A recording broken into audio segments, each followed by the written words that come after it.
IT 삼천포 수다 토킹쇼 200은 IMC 플러스와 함께합니다. IT 만담 삼천포 토킹쇼 236회 이제 시작하겠습니다. 안녕하십니까. 언제나 무책임한 이PD입니다. 안녕하세요. 언제나 책임감이 강한 박 차장입니다. 안녕하세요.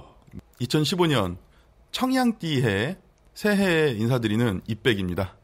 2015년을 어떻게 맞이하셨는지 되게 궁금한데요, 청취자분들.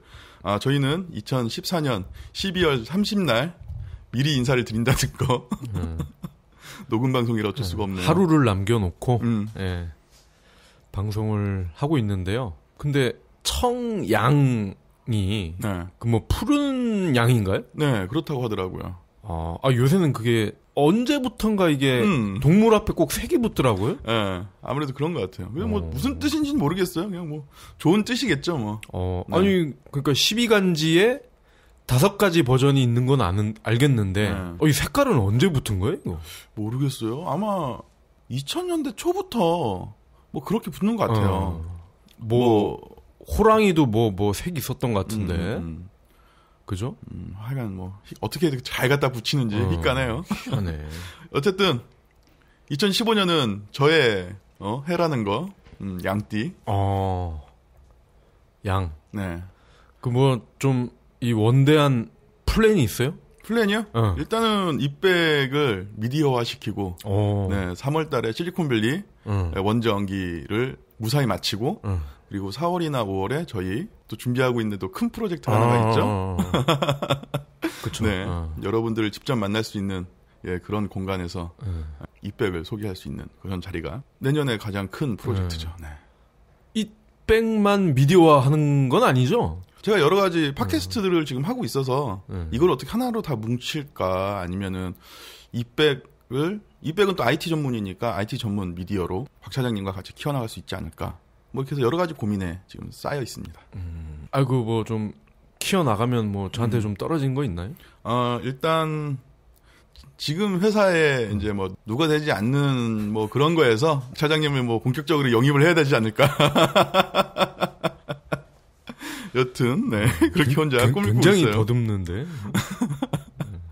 사실 이게 팟캐스트가 시사 정치 말고는 이제 미디어화 되어 있는 게 뭐 극히 드무니까. 그리고 지금은 이제 또 미디어라는 게 전통적인 미디어 하고 뭐 새로운 그런 뉴 미디어라고 하는데 이게 또 많은 변환점에 있어서 고민을 많이 하고 있어요. 어쨌든 뭐 많은 분들이 찾아주시고 많은 분들이 저희 이백을 통해서 좋은 정보를 얻으신다면 뭐 충분히 미디어로서의 가치가 있지 않을까 그렇게 생각이 됩니다. 잘 돼야 될 텐데. 네. 이거 뭐 새해 첫 방송이라고 뭔가 좀 무거워 내용이. 새해 첫 방송이라고 해서 우리가 기획을 한 건 아닌데 그 IT 레전드가 밀리고 밀려서 이제 오늘 나가게 됐어요. 네, 그렇죠. 근데 딱 맞춰서 새로운 결심 하시는 분들에게는 작게나마 도움이 될 것 같아요. 제프 베조스의 어떤 현재까지의 삶, 요거를 간접적으로 조명을 하시게 되면 뭔가 이 마음속 깊은 곳에서 뭔가 울컥 하는 게 생기면서 나도 좀 이 대머리 아저씨처럼 좀 멋있게 진정성 있게 좀 더 진정성 있게 한번 살아볼까 하는 마음이 들지 않을까. 그래서 2부에서 다뤄질 베조스 IT 레전드 일단 기대해 주시고요. 네. 많은 분들이 그 IT 레전드를 기다려 주시고 있었는데 그래도 신년 처음부터 저희가 이제 IT 레전드로 시작할 수 있어서 다행인 것 같습니다. IT 레전드 시작하기 전에 저희 먼저 거쳐야 할 관문이 있죠? 이PD 맥북 어디 갔어? 오늘 가방에 넣고 오는데 가방이 이게 줄이 풀린 거야. 그래서 지하철에서 떨어졌거든요? 작살이 나버렸네? 참. 작살났어? 예. 아유. 짜증나. 무슨 IT 전문 팟캐스트 진행하는 사람이 그런 거 하나 제대로 못 챙겨. 가방 뭐 나쁘지 않은 거예요. 근데 너무 오래 썼나봐. 줄이 좀 헐거워진 것 같아요. 좀 겁나 좋은 거 하나 장만을 해야 되는데 뭐 추천해 줄 만한 거 없어요? 그럴 때는 고민하지 말고 타거스 거 사. 타거스. 기아 타이거스 아니고 타거스. 아니 또 무슨 또 실없는 소리야. 그럴까 봐요. 그 지난번에 이혁준 대표님 한번 나왔을 때 이야기 들었는데 좀 괜찮은 것 같더라고요. 디자인도 좋고 아주 찔겨. 그렇군요. 이혁준 대표님 뭐 좋은 거 없어요? 좀 좋은 거 추천 좀 하나 해주세요. 그러니까 이 PD님은 아무래도 자주 이동을 하시니까 내구성도 좀 좋아야 될 거고 착용감도 좀 편하셔야 될 거고요. 또 가격도 아무래도 저렴해야 좋아하실 테니까 이번에 새로 나온 T1211 모델을 강력 추천드립니다. 이슈코코! 네, 이번 주 이슈코코는 많은 여성분들을 된장녀로 만든 그 스타벅스에 관련된 이야기예요. 네. 아니 뭐 이 백이 왜 이제 커피까지 하냐? 커피백이 나오냐 그럼 그게 아니고요. 스타벅스에 있는 무료 와이파이가 말썽이랍니다. 그래요? 네. 뭐냐면 우리가 이제 이 뭐 커피숍을 가면 와이파이를 무료로 쓸 수가 있잖아요. 아, 그렇죠. 근데 보통은 뭐 엔젤리너스, 뭐 또 톰앤톰, 또 뭐 커피빈, 국산 또 뭐 있죠? 국산? 할리스. 네. 그런 데를 가면은 와이파이를 딱 켜서 뭐 할리스 선택한 다음에 영수증에 있는 비밀번호만 넣으면 된다고. 그럼 끝나잖아. 네. 어떤 데는 화장실도 도어락을 걸어놔서 영수증에 그 비밀번호를 찍혀 있어요. 그걸 눌러야지만 들어갈 수 있는 것도 있더라고요. 그건 좀 구린데 요새는 그런 좀 대형 커피숍은 네. 보통은 좋은 건물에 있잖아요. 근데 스타벅스는 복잡하다는 거야. 그래요? 일단 스타벅스를 딱 선택을 해서 그럼 그 다음 절차가 이름, 그다음에 이메일, 그다음에 핸드폰 번호. 에? 그리고 KT냐, SKT냐, LG냐. 요것도 적어줘야 돼. 그러니까 지금 4가지가 들어가는 거죠. 네. 이름, 이메일, 번호, 이통사. 4개. 주민번호가 없어서 그나마 다행이긴 한데. 옛날엔 주민번호도 넣었었죠. 근데 이것도 이 4가지 넣는다는 거가 굉장히 좀 번거롭잖아요. 이 사용자 입장에서는. 근데 그렇죠. 이들을 더 분노케 한 것은 네. 외국인들은 이제 같은 한국 매장에서도 네. 이름, 이메일, 끝. 응? 그러니까 네. 이게 초기 화면이 뭐 한국어냐, 네. 영어냐 2가지가 있다는 거예요. 그러면 외국인은 잉글리시를 선택할 거 아니야. 네. 그러면 이름이랑 이메일만 넣으면 끝난다는 거야. 외국인은. 야. 근데 내국인은 휴대전화 번호랑 통신사를 추가로 입력을 해야 된다는 거지. 그래서 이게 좀 속 좁은 식견으로 보면 내국인 차별. 그렇죠. 역차별이지. 될 수가 있잖아. 아니, 그러니까 같은 장소에서 분명히 이거는 차별이 있다고 볼 수가 있는 거 아니에요? 네네. 그죠? 뭐 다른 곳이면 모르겠지만 그래서 이게 지금 난리가 났었다가 이제 며칠 전에 스타벅스에서 하도 말이 많아서 내국인도 이름, 이메일 2가지만 받겠다. 라고 이제 시정을 한 거예요. 아니, 그럼 처음부터 그렇게 하든가. 근데 항상 보면은 이 우리나라는 뭔가 이 민원이 들어와야 뭔가 움직여. 아니, 근데 뭐 처음부터 한국 사람을 대상으로 한, 그러니까 내국인을 대상으로 해서 그렇게 4개의 정보를 받게끔 한 그 업체에 또 변이 있을 거 아니에요. 변은 뭐 대변이야, 소변이야. 일단 그건 화장실에서. 일단 KT의 주장은, 네. 그러니까 스타벅스 와이파이를 KT가 관리를 하더라고요. 원래 뭐 스타벅스 해가지고 뭐 5G 뭐 이런 거 하잖아요. 예, 광고에 나온 것 같아요. KT의 변은 그거예요. 보안. 그러면 알고 봤더니 그런 뭐 톰앤톰이나 엔젤리너스나 이런 다수의 커피 브랜드도 KT가 하는 거더라고. 아, 그래요? 관리를. 그러면 똑같은 회사에서 관리를 하는데 왜 스타벅스만 이렇게 복잡하게 하냐. 그러니까 처음에는 얘네들이 그랬다고. 보안 때문에 좀 그렇게 됐다. 이해해달라.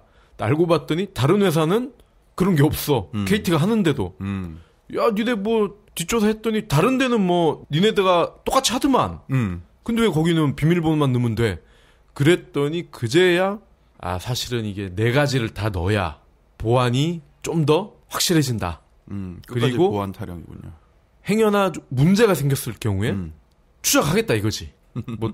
어떤 이 공용 와이파이를 통해서 뭐 자료를 빼내거나 뭐 우리 지난 시간에 줌 분들 나왔을 때 그 얘기 했었잖아요. 뭐 파밍 그런 게 커피숍에서 많이 일어난다고. 그게 현실화 됐을 경우에 추적을 할 수 있게끔 하겠다는 건데, 근데 다른 커피숍에서는 이걸 안 한단 말이지. 그래서 그거를 파고들었지. 아니 그러면 다른 커피숍에서는 파밍이 일어나면은 그건 KT 책임 아니냐. 어차피 니네가 관리하는 건데 그럼 거기는 안 하고 왜 여기만 하냐. 네. 그랬더니 그제서야 또 사실은 네. 그 비스타벅스 매장은 별도의 공유기를 쓴다. 그래요? 공유기를 쓰는데 네. 지네들이 권장을 하진 않는데 KT가. 왜냐하면 털리기가 쉬우니까 아무래도 인증 절차도 간편하고 네. 그러다 보니 더 많은 사람이 또 쓸 수도 있고 털리기가 쉽다. 대신에 이 스타벅스는 전용 공유기가 없다. 그러니까 KT 자체의 단말기만 쓴다는 거죠. 네. 그래서 2가지를 더 집어넣어야 되는 번거로움이 있으나 보안에서는 확실하다. 이게 결론이에요. 근데 과연 이것이 팩트일까? 한번 우리가 좀 기술적인 측면이 아닌 좀 사회학적인 측면에서 한번 또 바라볼 필요가 있어. 네. 일단 로그인을 번거롭게 한다. 이 목적을 한번 생각을 해봐야 돼. 보안이 아닌 목적은 또 뭐가 있을까? 사람들 접속 못하게 하려고 귀찮게 해서. 그렇지. 귀찮잖아. 그리고 커피숍은 커피만 마시는 곳이 아니라 요즘은 여기서 일을 많이 하잖아, 사람들이. 뭐 일만 해요? 영화도 봐요, 사람들. 영화 보고 또 데이트를 아예 그냥 여기 퍼져가지고 여기서 그냥 막 부둥켜 안고 막 서로 쭈무르고 막 이러지. 네. 커피 한 잔 시켜놓고 한 4-5시간 있는 사람들도 있어요. 근데 과연 그 4-5시간을 노가리만 까면서 있을 수 있을까? 불가능하다는 거지. 인터넷이 연결이 돼서 뭐 스트리밍으로 영화를 보든 못 본 드라마를 보든 뭐 유튜브로 뭐 예능을 보든 뭐 이런 식이라는 거지. 그렇다면은 빨리 나갈 수 있게 한다는 거지. 결국. 그렇죠. 그러니까 회전율을 높이겠다는 거지. 자리의 회전율을. 네. 어떤 마음인지는 알겠네요. 스타벅스는 또 의자가 딱딱해요. 대부분. 이 다른 커피숍에 비해서 나무로 된 그 딱딱한 의자가 많아요. 그래서 이 우리 같은 그 아저씨들은 스타벅스를 잘 안 가는 게 딱딱하고 엉덩이가 굉장히 아파. 엉덩이 100이죠. 네. 의외로 이게. 네, 쇼파도 있긴 있는데 네, 많진 않으니까. 근데 20대 젊은 사람들이나 아가씨들은 그래도 버텨. 왜? 인터넷이 되니까. 근데 인터넷을 좀 더 복잡하게 로그인을 하게 해버리면 빨리 가지 않을까 해서 머리를 굴린 게 아닐까라고 짐작을 해보는 거죠. 네. 그런 꼼수가 또 있었네요. 네. 근데 저는 커피숍에 가서 거의 뭐 장표 작성이나 뭐 문서 작성도 가끔씩 하거든요. 그러면 제가 한 4시간 정도 있으면 한 커피를 한 3잔 정도 사 먹어요. 리필을? 리필 안 하고 새로. 왜냐면은 여기도 어차피 영업을 하는 장소이고 내가 이 자리를 차지하고 있으면 그 자리세는 좀 내야 되지 않을까라는 생각이 들거든요. 그냥 개인적으로 저도 사업을 하는 사람이다 보니 이건 뭐 개인적인 제 사견인 거고 저는 공용 인터넷 안 써요. 커피점이나 아니면 공공장소에서 제공해주는 와이파이는 저는 안 써요. 믿을 수가 없어서. 제가 뭐 동영상을 보거나 뭐 이런 거 아니니까 필요한 정보 찾는 정도면은 그냥 핸드폰으로 인터넷 연결시켜가지고 그냥 그렇게 쓰거든요. 그게 더 오히려 더 안전하고. 저는 금융거래를 제외한 거는 많이 써요. 그 송금이나 뭐 이체 같은 거 할 때만 그냥 LT 라인으로 쓰고 그 외에는 그냥 공용 와이파이를 많이 쓰죠. 특히 공용 와이파이도 뭐 어쩔 수 없이 쓸 때도 있는데 맥북일 때는 그냥 쓰는데 그냥 IBM 윈도우 노트북이면은 안 써요. 또 이것저것 뭐 많이 깔리고 귀찮고. 네. 그리고 이 또 하나 생각해 볼게. 톰앤탐, 엔젤리너스 이런 애들은 이렇게 쉽게 하는데 스타벅스는 사실 이 분야에 거의 뭐 독보적인 1위 아니야. 그렇죠. 그러기 때문에 이것도 어떤 소비자를 향한 갑질이 아닌가. 물론 뭐 회전율을 높이는 측면도 있고, 그리고 뭐 우리가 뭐 이러는데 뭐 불만 있어? 그러면 커피빈 가. 뭐 이런 마인드도 깔려 있지 않을까. 그냥 또 소설을 쓴다고 한다면 개인정보를 그냥 그렇게 다 리스트업을 하는 게 아닐까. 그럴 수도 있죠. 개인정보는 뭐 저장하지 않는다라고 하긴 하지만 하는지 안 하는지 알 수가 없잖아. 뭐 안 한다고 써 있으니까 뭐 안 하겠지라고 믿고 쓰는 거죠. 그리고 참고로 커피빈은 와이파이가 거의 없습니다. 아 그래요? 여기는 참 희한해. 네네. 아예 없어. 네. 그러니까 이게 더 갑질인가? 그리고 뭐 업계 사람들한테 이야기를 좀 들었는데 예전에 비해서 이제 새로 이제 매장이 이제 나오잖아요. 그러면 어댑터 꽂는 그 콘센트를 많이 줄인대요. 노트북도 배터리 꽂을 때가 있어야지 쓰잖아요. 뭐 맥시멈 써봤자 정말 1시간 반, 2시간 이렇게 쓰는 건데 동영상 볼 때. 그래서 콘센트를 많이 없애고 있는 추세다. 회전율을 높이기 위해서. 네. 근데 뭐 커피숍이 워낙 많아서 굳이 그렇게 안 해도 자리가 남아 돌 거예요 이제. 알겠습니다. 스타벅스의 인터넷 서비스 내국인 차별. 네, 이번 주에 이슈 꼭곡이었습니다. 당신의 마음속에 아직 영웅이 살아있는가? 당신의 영웅을 어둠으로부터 깨워라.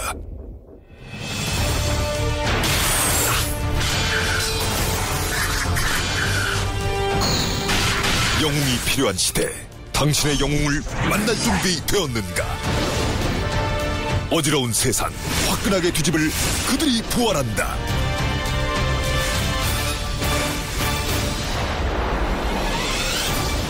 영웅 포카카오. 네, 236회 2부 바로 진행을 할게요. 앞서 말씀드린 것처럼 2부는 IT 레전드 시간입니다.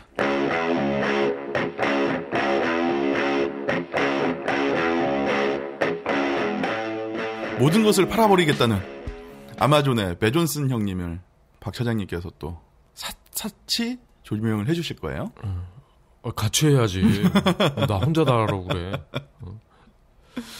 뭐 우리 저 200 청취자분들 중에 베조스를 모르시는 분들은 없을 거라고 생각이 돼요.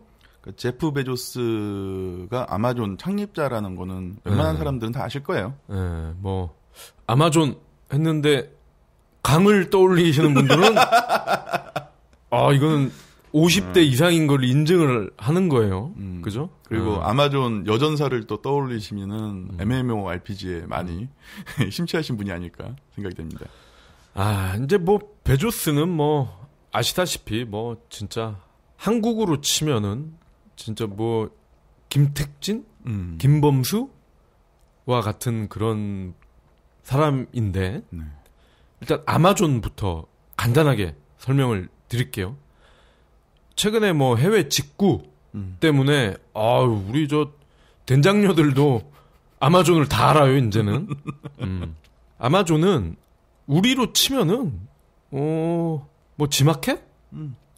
옥션 플러스 지마켓? 예. 근데 태생이 책이었죠.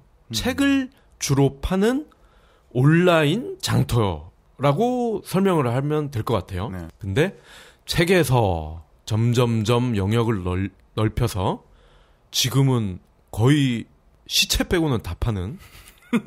그러니까 저는 그게 신기해요. 책으로 시작을 해서 세상의 모든 걸 다 팔아요. 합법적인 거. 와. 그리고 이제 이북 만들고 킨들 만들면서 단말기 사업까지. 그게 이제 베조스의 능력인데. 그리고 이 아저씨 저 우주선 사업도 하잖아. 블루 오리진이라고 뭐 네네. 이제 추후에 또 말씀을 드리겠지만 뭐 이것저것 정말 많이 해요. 그리고 또 신발 좋아하시는 분들은 알 거예요. 자포스라고 그 고급 신발 주로 파는 신발 온라인 마켓도 인수를 했고. 어허. 또 우리 영화 매니아들한테 아주 친숙한 IMDb 이것도 베조스가 또 샀어요. 저 죄송해요. IMDb가 뭔지 모르니까 좀 설명 좀 해주세요. 영국 회사인데 네. 그 영화에 관한 모든 정보를 다 찾을 수가 있는 일종의 영화 네이버라고 해야 되나? 그러니까 영화 데이터베이스가 다 들어가 있는 그렇죠. 거네요. 그러니까 imdb.com을 쳐서 내가 만약에 배너를 뭐 좀 스터디를 해야 되는데 잘 모르잖아요. 요즘 사람들은. 그죠? 그럼 거기다 배너 딱 치면은 그 당시에 뭐 어떤 사회적 환경부터 해서 배우, 신업, 뭐 사진 그리고 간략한 동영상까지 쫙 다 나오는 거예요. 자, 그러면 일단 우리가 소년 베조스부터 한번 살펴보도록 하겠습니다. 네네. 베조스는 64년생이에요. 그러니까 우리 나이로는 51세 정도 되겠죠? 그리고 미국 뉴멕시코주 엘버커키 태생이고, 엘버커키는 날씨가 따뜻해서 우리나라 야구 선수들이 전지훈련 자주 가는 동네예요. 그래요? 뉴멕시코주 자체가 원래 멕시코 땅이야. 그래서 여기도 되게 사계절이 되게 온우한가 봐요. 근데 이 베조스 엄마가 아주 골 때리는 분이에요. 16세 베조스를 임신을 했어. 그래서 16이면 우리나라 나이로 한 중학교 2학년? 중3? 네네. 중3 정도 되겠죠. 그리고 이듬해 고1 때 애를 낳았어.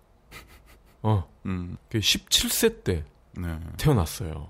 그럼 엄마랑 16살 차이야. 네. 그리고 18개월 만에 엄마가 이혼을 해요. 1년 뒤에. 18개월. 이혼을 왜 하냐? 아빠가 거의 백수야. 그러니까 아빠는 엄마랑 2살 차이인데 네. 이 아저씨가 젊었을 때 사진을 내가 찾아보니까 반반해 얼굴이. 이 베조스도 아빠를 많이 닮은 것 같아요. 반반한데 서커스 단원이었어요. 아버지가 서커스 단원에서 그 외발 자전거를 아주 기똥차게 타는 총각이었어. 근데 어린 마음에 그거에 그냥 반한 모양이야. 근데 이 서커스 타갖고 돈이 되나? 네, 맞아요. 돈이 안 되잖아. 분유도 사야 되고 기저귀도 사야 되는데 얼마나 힘들겠어. 그런데다가 그러니까 베조스의 친부는 천생이 그냥 한량이요. 먹고 놀고 술 마시고 이런 거 좋아하고, 물론 이제 한참 이제 아기를 봐줄 나이가 20대 초반이고 이러면은 한참 남자들이 많이 놀 때긴 하지만, 그렇죠. 그래도 애 아빠면은 좀 이걸 조절을 해야 되는데 조절을 못했다. 그래서 그러니까 와이프로부터 이혼을 당하는 거예요, 일방적으로. 그 전에 물론 이제 이 장인어른이 제법 유지였어요, 지방에. 그래서 대학도 막 보내주고 그랬는데 애가 학교를 안 가. 돈 다 대주고 뭐 뒷바라지를 나름 한다고는 했는데 네. 부응을 전혀 못했다는 거. 그래서 18개월 만에 이혼을 합니다. 그러다가 그러니까 베조스 엄마죠. 네. 엄마의 이름이 제키 요겐슨이에요. 요겐슨. 보니까 이 덴마크 쪽 이주민이었어요. 이 할아버지가 보니까 네. 덴마크 출신의 교포다. 근데 이때 이제 지금의 베조스의 공식적인 아빠 미구엘 베조스를 만나요. 미구엘 베조스는 이 사람도 쿠바 사람이야. 쿠바에서 탈출을 해가지고 이민자였군요. 뉴멕시코 은행원이었어요. 뱅커인데 뭐 엘버커키 대학 낮에 다니고 밤에 여기 은행에서 일하고 아주 열심히 사는 거예요. 네네. 그래서 이 제프 엄마, 그러니까 베조스 엄마가 이 은행에 다니다가 이제 눈이 맞은 거예요. 근데 전 남편이랑 너무 차이가 나잖아. 완전 정반대 사람이네요. 그 전 남편이랑 너무 차이가 나는 거지. 지금 이 친구는 말 그대로 주경야독 하면서 정말 삶을 열심히 살아요. 그러다가 이제 눈이 맞아서 바로 결혼을 합니다. 요때 베조스가 4살. 네. 근데 이게 미국은 좀 이게 우리랑 좀 다른가 봐요. 이게 그 우리는 만약에 엄마가 재혼을 하면 자동적으로 새 아빠의 호적에 이게 들어가잖아. 근데 미국은 그게 아닌가 봐. 생부에 네. 동의가 있어야 새 아빠의 호적에 입적이 되나 봐. 그래요? 그러니까 양육권 포기?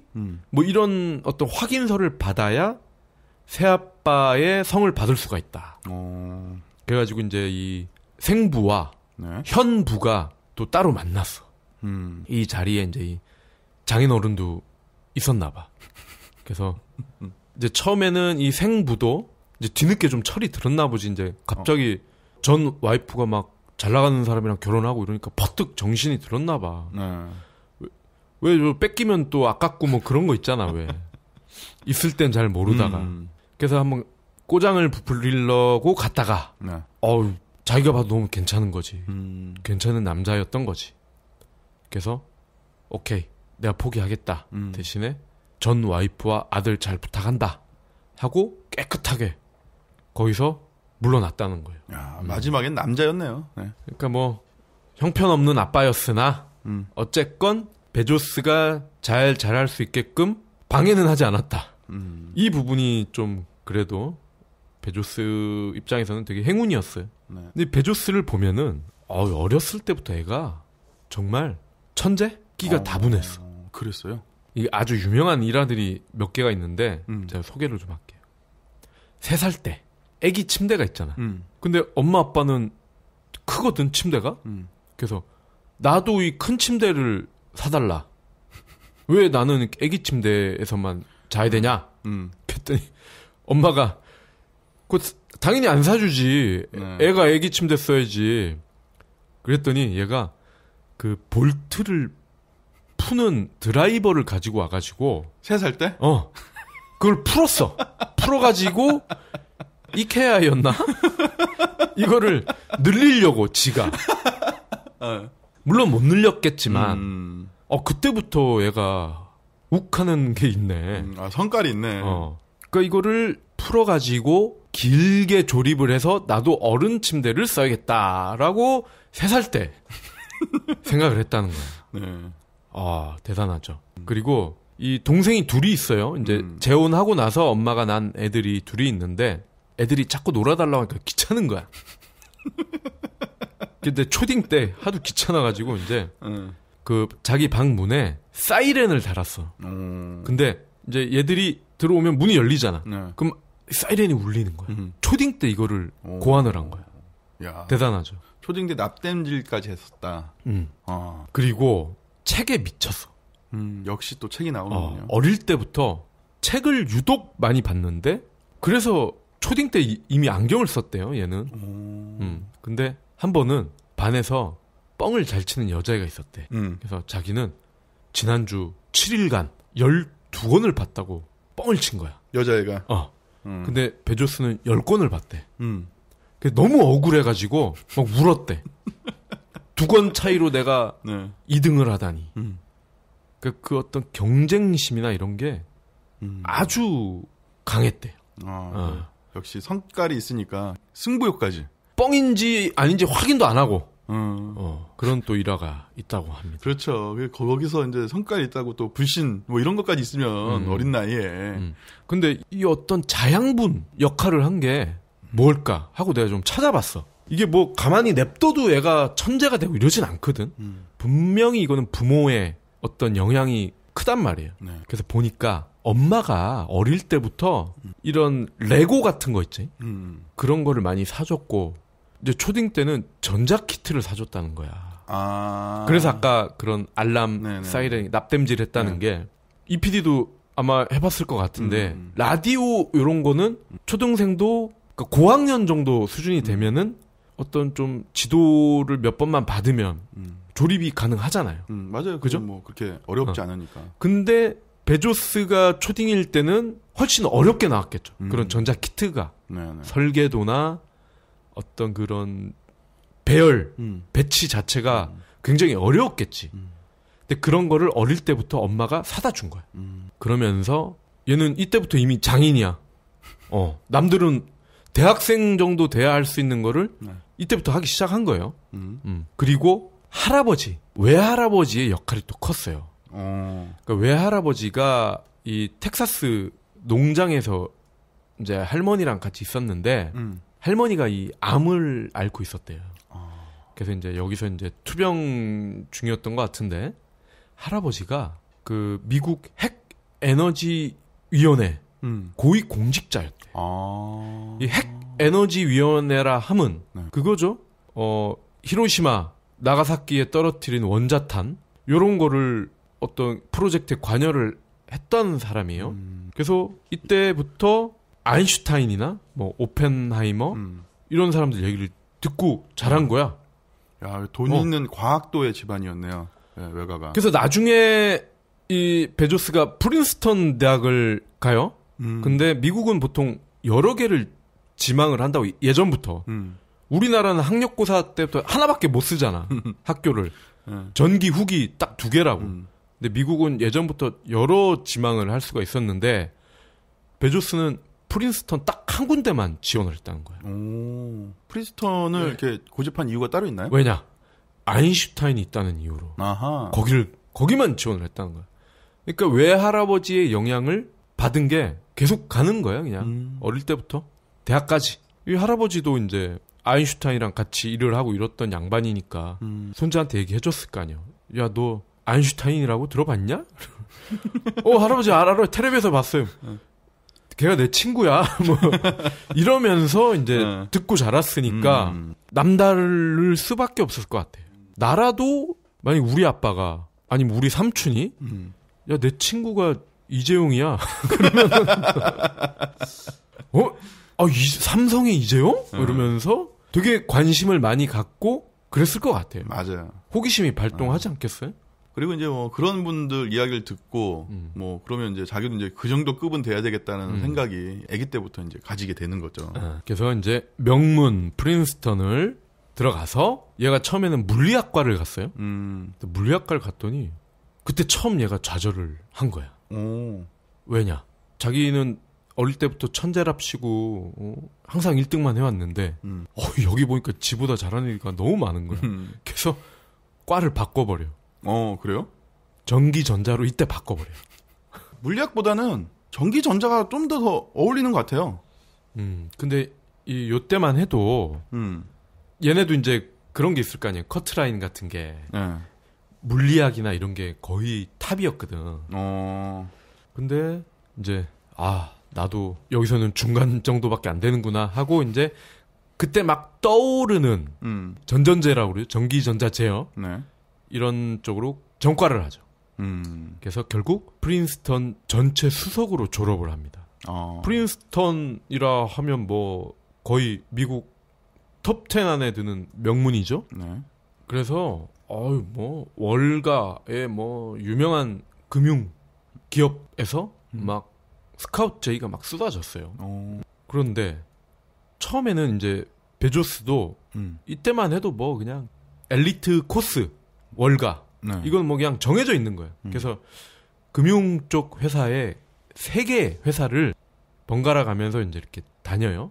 그러다가 그러니까 마지막 그 3번째 회사가 D.E. Shoen Company라는 그런 금융 회사인데 그때 막 태동한 인터넷을 접목하기 시작한 그런 앞서가는 나름 네. 괜찮은 회사였어요. 이때도 연봉이 $1,000,000. $1,000,000면 얼마야? 10억인가? 10억이면은 거의 30년 전에 10억이면 어이구 지금으로 치면은 한 7, 8배는 되지 않을까요? 그죠? 그래도 어마어마할 거예요. 네. 거의 70억, 80억의 연봉을 받는 엘리트였는데 이제 이 회사 사장이 베조스한테 지시를 내려. 좀 새로운 사업을 한번 발굴을 해봐라. 짱돌을 굴려봐라. 그러다가 베조스가 착안을 한 게 책이에요. 책을 온라인으로 한번 팔아보자. 그래서 사장한테 보고를 해. 책을 온라인에서 팔면 괜찮을 것 같다. 그랬더니 이 사장이 대단한 생각이다. 근데 7자리 숫자의 월급을 받는 사람이 할 일은 아니다.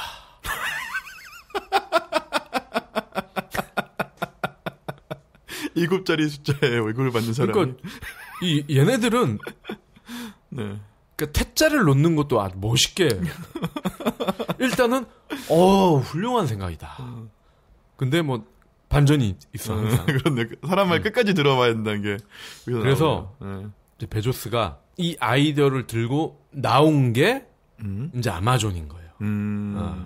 그럼 자기 아이디어가 킬 당하니까 그냥 바로 그냥 독립을 해버렸군요. 근데 일단 우리가 아마존이 책 팔아서 번창을 했다는 누구나 잘 알고 있어요. 네. 그죠?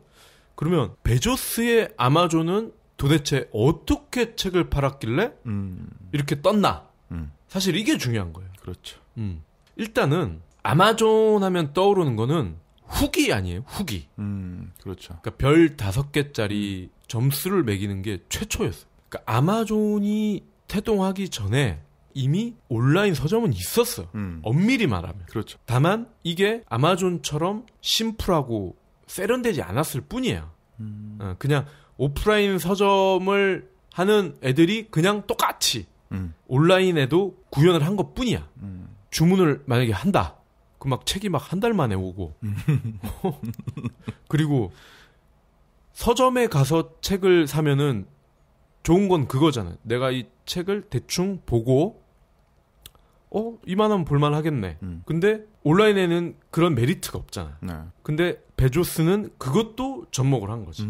그 왜 첫 페이지부터 뭐 30페이지인가 미리 보여주기 이런 것도 아마존에서 최초로 했고 또 지금은 뭐 우리 교보나 예스24 흔히 하는 마케팅 중에 하나인데 베스트셀러 50% 할인 이것도 베조스가 최초로 한 거예요. 그러니까 별점 같은 경우도 네. 사실 사람은 좀 아리까리 할 때는 따라가는 경향이 있어요. 내가 만약에 해리포터와 나니아 연대기 두 가지를 중에 하나를 선택을 해야 된다. 근데 후기를 보니까 나니아는 옷장에서 애들이 떠드는 그냥 장난에 불과하다. 뭐 이런 후기가 많아. 네. 근데 해리포터는 나니아와 비슷한 애들이 많이 나오긴 하나. 네. 무대가 다양하고 변화무쌍함. 그러면 이제 해리포터를 책을 사겠죠. 이런 후기에서 먹고 들어가는 게 굉장히 컸다. 그리고 또 중요한 게 고객 취향에 맞춤형 제안을 한다는 거예요. 맞아요. 지금 이걸 리디북스가 이걸 또 뺏겨서 잘하죠. 내가 만약에 뭐 조선왕조 실록 이런 책을 샀다. 그러면 그 다음에 내가 아마존에 들어가면 추천 책이 막 떠. 신라, 백제, 고구려, 실록이 막 뜨는 거야. 그러면 이것도 한번 사봐야 되겠는걸? 하는 마음이 든다는 거죠. 그리고 또 재밌는 게 아마존은 초기 화면이 개인마다 다 다르다. 그러니까 맞다. 그런 거 같네요. 교보나 예스24는 천편일률적이잖아요. 내가 접속하든 EPD가 접속하든 초기 화면은 똑같아. 물론 그 다음 화면도 똑같아. 근데 아마존은 그런 데이터를 누적을 해가지고 얘가 저번에 어떠한 책을 샀고 또 어떠한 책을 장바구니에 담았고 그럼 그거를 토대로 나의 맞춤형 초기 화면을 쏴주는 거예요. 그러니 책을 안 살 수가 있나. 그러니까 이게 추리소설 좋아하고 이런 사람들은 그냥 난리가 나는 거야. 그러니까 추리소설도 좀 디테일하게 들어가면은 아주 다양해요. 에거서 크리스티 같은 어떤 고전적인 그런 추리물이 있고, 존 딕슨 카 같은 사람은 성립할 수 없는 범죄를 성립이 되게 소설을 쓰는 사람이에요. 그러니까 예를 들어 뭐 밀실 살인 사건 뭐 그러니까 이런 밀실은 또 따로 있어. 이것도 따로 있어. 밀실은 어떤 한정적인 공간에서 어떤 그런 거고, 이 존 딕슨 카는 도저히 불가능한 상황인데 그게 가능해지는 그런 소설인 거죠. 그러니까 뭐 벤다인 뭐 이런 작가들 아주 이 세세하게 들어가면은 조금씩 달라. 근데 이거를 귀신같이 알고 콕콕 옆구리를 찔러주는 거야.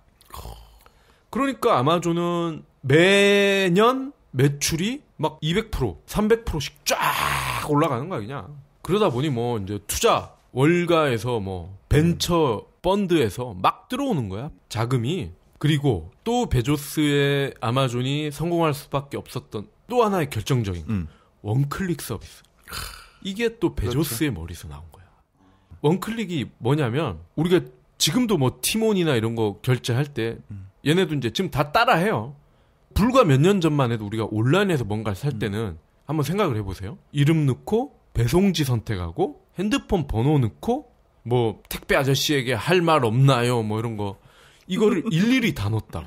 근데 이 당시에 이미 이때 뭐 94년 막 90년대 중반에 이때 아마존은 이거를 이미 원클릭으로 다 심지어 신용카드 번호까지 다 뭐 별도의 내가 다른 카드로 결제하겠다 이게 아닌 이상은 클릭 한 번에 다 끝나버리는. 그냥 구매하기 누르면 끝.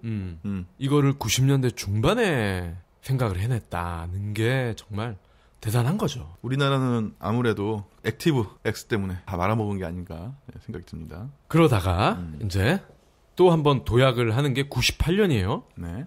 98년에는 음악, DVD 그리고 2000년 초반에는 이제 장난감까지 이제 들어갑니다. 이제. 예. 책이 워낙 잘 팔리니까 유사한 그런 카테고리를 또 확장을 시켰네요. 장난감 들어가고 또 이때 이제 소니나 삼성이랑 접촉을 해서 전자제품도 이제 들어갑니다. 그리고 그 1년 전에 이제 97년 5월에 상장을 해요. 처음에 이제 공모가가 $18였는데 98년에 이제 책 들어가고 DVD 들어가고 이때 $100로 주가가 금이 몇 배야 벌써? 6배인가? 1년 만에 주가가 6배가 그러니까 월가에서도 네. 베조스 아마존에 대한 기업 가치를 그러니까 지금으로 치면 그 뭐야 잭마 회장 알리바바와 같은 급으로 평가를 한 거죠. 이미 이때. 그리고 이제 99년까지는 잘 나가요. 근데 2000년 초반에 닷컴 버블이 시작되잖아. 닷컴 버블이. 네. 그래서 이때 정말 난다긴다 하는 그 닷컴 회사들이 거의 다 죽었어. 그렇죠. 형장의 이슬처럼 사라져갔죠. 그때 살아남은 게 진짜 손에 꼽을 정도. 그러니까 지금의 야후, 그다음에 아마존, 그리고 이베이 정도? 요 세 개 빼고는 아마 뭐 거의 다 죽었다고 보면 돼요. 그래서 요때도 $100였던 주가가 $6까지 떨어집니다. 그래도 이제 살아남았다는 게 중요하죠. $6까지 떨어지고 매출도 뭐 이제 곤두박질 치고 이러다가 그때 이제 항상 긍정적인 기사만 써주던 기자들도 돌아서요. 어디였더라? CNN인가? 어디는 1년 안에 아마존 망한다. 뭐 이런 아주 자극적인 기사를 쓰기 시작합니다. 이제 그러다가 2003년에 $67억 매출을 올리고 오, 재기에 성공하는 거네요. 이때 처음 연간 순이익 $3,500만 기록해요. 그러니까 94년 설립 이래 처음 흑자, 연간 흑자를 써요. 연간 흑자. 그러니까 이때 또 이제 투자자들이 저거 돈 되겠네? 역시 비전이 있던 회사라 다르구먼? 하고서 또 달라져 또 태도가. 또 돈 싸들고 오겠죠. 그러면서 이제 지금의 이제 아마존이 계속 이제 쭉 이제 성장을 하게 돼요. 네네. 근데 이때도 이 베조스가 주가가 이제 막 곤두박질 치는 거야. 한 번은 일주일 만에 주가가 30%가 빠졌대. 그래서 이제 회의를 하는데 직원들이 고개를 푹 숙이고 있더래. 그래서 베조스가 주가가 30%가 빠졌다고 우리가 30%만큼 멍청해진 건 아니다. 명언이네. 그러면서 이런 말을 해요. 주가라는 거는 어떤 영화의 평론가들이 예상하는 리뷰와 같다. 그 왜 전문가들이 영화 보고 그러면은 항상 재미없는 영화는 재밌다고 그러고 재밌는 거는 뭐 재미없다고 그러잖아. 그렇죠. 그러니까 베조스가 볼 땐 주가가 딱 그렇다는 거지. 네. 주가란 영화 전문가들이 평가하는 리뷰에 불과하다. 단기적으로는. 네. 장기적으로 봤을 때는 기업의 가치를 공정하게 평가할 수 있는 저울이지만 단기적으로 봤을 때는 영화 리뷰에 불과하다. 네. 라고 하면서 용기를 또 막 북돋아줘요. 뭐 그러면서 이제 그 어떤 위기를 돌파를 합니다. 네. Everyday Low Price. 어디서 많이 들어봤죠, 이거. 이게 월마트의 철학이거든? 근데 베조스는 항상 이 월마트와 코스코의 그런 마케팅 전략을 항상 많이 뺏겨. 나쁘게 막 말하면 뺏기는 거고, 좋게 말하면 뭐 벤치마킹인데, 실제로 그 코스코의 파운더랑 막 밥도 자주 먹고 이러면서 막 조언을 구해요. 어려울 때, 이 당시에. 그래서, 진짜 어렵다. 이거. 근데, 월마트나 코스트코를 보니 부럽다. 네. 그러면 또 이, 미국 사람들은 참 이 국민 기질이라는 게 아무리 큰 죄를 져도 잘못했다. 네, 인정한다. 그러면 또 용서를 해줘. 그런 거. 그 왜 루인스키가 왜 클린턴의 거시기를 뭐 어떻게 뭐 핥았나 어쨌나 이랬는데도 결국 사과하니까 또 용서해주고 심지어 그 와이프인 지금 미국에 지금도 아직 국무장관 하나? 뭐 남편보다 지금 더 영향력이 있죠. 그 여사도 그죠? 결국 용서를 했죠. 근데 그 용서를 잘해준다는 거 인정을 하면 또 하나가 도와주세요. 그러면 도와줘. 돈 안 드는 거면. 근데 조언하고 이런 건 돈이 안 들잖아. 그러니까 코스코 그 창업자한테 좀 조언을 해달라. 어려울 때 좀 가격을 좀 올리자는 그 중역들의 요구가 쇄도하고 있다. 네. 가격을 올릴지 말아야 될지 난 모르겠다. 그랬더니 그러더래. 코스코는 돈을 버는 게 사실상 연간 회원 가입비래. 그러니까 우리도 보니까 3만 원인가? 5만 원인가를 내더라고요. 네. 그리고 삼성카드 아니면 현금으로만 사야 되니까. 그게 총 매출에서 차지하는 비중이 굉장히 크대. 코스코는. 다만 소비자들이 대신에 거기 코스코에는 5,000종의 아이템이 있는데 대량 생산을 하잖아. 그래서 가격이 엄청 싸기 때문에 그러니까 47인치 테레비 같은 게 베스트바이나 이런 데서 살 때보다 200불이 싸대. 그러면 20만 원 아니야. 그럼 연간 회비가 5만 원인데 그래도 15만 원이 남잖아. 그런 걸 살 때마다 각인이 된다는 거야. 역시 코스코는 회비를 내지만 그만큼 내가 뽑아간다. 그래서 에브리데이 로우 프라이스를 지속한 결과 박리담회로 꽤 많은 돈을 벌었다. 그 얘기를 해주고 나서 베조스가 흔들리지 않고 저가로 계속 쭉 갈 수가 있었다는 거예요. 그리고 또 하나의 어떤 그 아마존의 성공 팩터가 AWS, 아마존 웹스토어 서비스죠. 그러니까 이게 뭐냐면 그러니까 아마존이 IBM이나 마이크로소프트가 하는 일을 막 하는 거야. 그죠? 그러니까 웹스토어라고 하면은 클라우드부터 포함을 해서 그러니까 서버 깔아주고 그리고 웹사이트도 깔아주고 그리고 그 자체 웹사이트의 결제, 배송, 그러니까 아마존의 장기죠.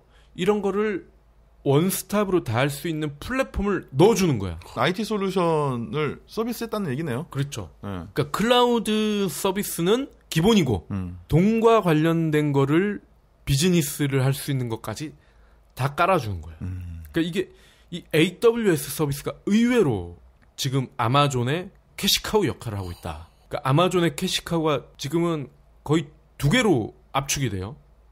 이 AWS와 아마존 프라임. 그러니까 아마존 프라임은 아마존의 그 온라인 마켓을 유료로 가입을 하는 거죠. 이것도 코스코에서 내가 볼 땐 뺏긴 것 같은데. 그러네요. 요즘은 한 80불 정도 한다고 그래요. 예전엔 100불이었는데 한 8만 원 정도 하는 거죠. 그러니까 8만 원을 내면 아마존에서 결제하는 모든 물건을 늦어도 이틀 안에 집 앞에 갖다 준다. 그러니까 지금 우리나라 사람들이 생각할 때 이틀은 기본은 아니, 사실 택배로 보통 한 이틀 걸리잖아. 근데 여기는 미국이죠. 우리 한국을 생각하면 안 되는 거예요. 미국은 캘리포니아 주만 해도 우리나라 땅덩어리에 뭐 10배 정도 된다고 하잖아요. 그러면 뉴욕에 사는 사람이 이 아마존은 물론 이제 그 전국에 걸쳐서 물류 센터가 있지만 시애틀 본사 쪽에 이제 중요한 것들이 많이 있을 거 아니에요. 그럼 시애틀 물류 센터에서 뉴욕까지 비행기로 4-5시간 걸리잖아요. 이거를 이틀 만에 떨궈준다. 그러니까요. 저도 엄청난 서비스죠. 아마존을 하면 여러 가지가 있긴 하지만 전 대표적인 게 유통혁신이라고 생각을 하거든요.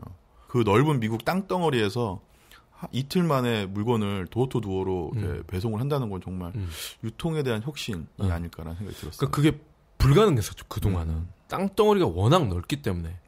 그리고 설사 50개 중에 가장 큰 주들만 물류센터를 세우자라고 생각은 누구나 다 해봤겠죠. 뭐 이베이나 뭐 이런 데다 해보지 않았겠어? 근데 이걸 막상 실현을 하려고 했더니 어마어마한 돈이 들고 인원이 필요하고 그런 거라는 거지. 근데 이거를 베조스는 했다는 거예요. 자, 그래서 이 AWS가 지금 또 다른 캐시카우 또 역할을 하고 있다. 네. 그리고 또 하나 또 빠뜨릴 수 없는 게 킨들이죠. 킨들은 2007년이죠. 네. 2007년에 베조스가 종이책으로 아마존이 처음에 걸음마를 시작을 했잖아요. 근데 베조스가 독서광이라고 했잖아요. 근데 그런 경영 구루들 이런 사람들이 쓴 책 중에 공통적인 것 중에 하나가 그거야. 내가 나를 죽이지 않으면 다른 놈한테 뜯어먹힌다. 그러니까 그거예요. 내가 먼저 혁신을 하지 않으면 다른 놈이 내 사업을 혁신을 시킨다. 그러니까 쉽게 말하면 내가 종이책으로 돈을 벌었지만 여기 이거에 안주를 하고 있으면 다른 놈한테 내가 먹힌다. 그러니까 다른 놈한테 먹히기 전에 내가 내 사업을 먹는 한이 있어도 네. 새로운 걸 하라는 얘기야. 그러다가 생각한 게 디지털 책이라는 거죠. 베조스가 특출난 게 그런 거야. 카니발라이제이션이 일어날 수 있다. 보통의 CEO는 안 하거든. 왜? 돈 잘 버는데. 그러니까 아마존 얘기를 할 때 반스 앤 노블 또 얘기를 안 할 수가 없는 게 이제 초창기 아마존이 이제 막 커갈 때 이 반스 앤 노블 CEO랑 창업자들이 베조스한테 찾아와. 아, 젊은 친구가 참 열심히 한다. 아, 멋있어. 항상 칭찬을 먼저 한다. 그러면서 그런데 우리가 온라인 서점을 만들어서 너를 무참히 짓밟을 수 있어. 라고 얘기를 해. 그러니까 그 얘기는 그거지. 회사를 넘기든 아니면 같이 하자. 근데 베조스가 거부를 해. 이야. 왜? 믿는 구석이 있었어. 바로 그거야. 반젠노블의 저 CEO들은 자기가 자기를 먹는 파괴적 혁신을 못할 것이다. 간파를 했어. 근데 실제로 그렇게 됐어. 왜냐면 반젠노블도 아마존을 뺏긴 짝퉁 사이트를 만들었어요. 네. 근데 바로 실패해. 왜냐면은 반젠노블의 매출의 대부분이 오프라인 서점에서 나오고 있었어요. 근데 아마존을 최소한 그래도 위협을 하려면 반젠노블의 주력 브레인이나 캐시를 몰아줘야 될 거 아니야. 근데 이런 결정을 할 수 있는 CEO들이 얼마나 될까? 내 살덩어리를 떼서 이제 막 될지 안 될지도 모르는 사업에 몰아줄 수 있는 CEO가 얼마나 될까? 근데 베조스가 봤을 때는 거의 없다라고 생각을 한 거죠. 그때 이미. 근데 그거를 본인이 이제 계속 겪고 체화가 된 상태에서 그거를 이제 본인한테 적용을 하는 거예요. 내가 나를 먹지 않으면 다른 놈한테 먹힌다. 그래서 나온 게 킨들이에요. 그래서 지시를 합니다. 이제 자기도 아이디어는 있는데 기기나 이런 전문가가 아니니까. 그래서 태블릿이라고 하는 그런 어떤 단말기 쪽 전문가들을 또 영입을 해가지고. 그러니까 얘는 큰 그림만 던지는 거야. 디지털 택에 대해서 한번 고민을 해봐라. 막연하잖아. 근데 어차피 그 태블릿은 이미 아이패드가 이제 시장을 열어가고 있는 상황이었으니까 따라가도 크게 문제는 없었죠.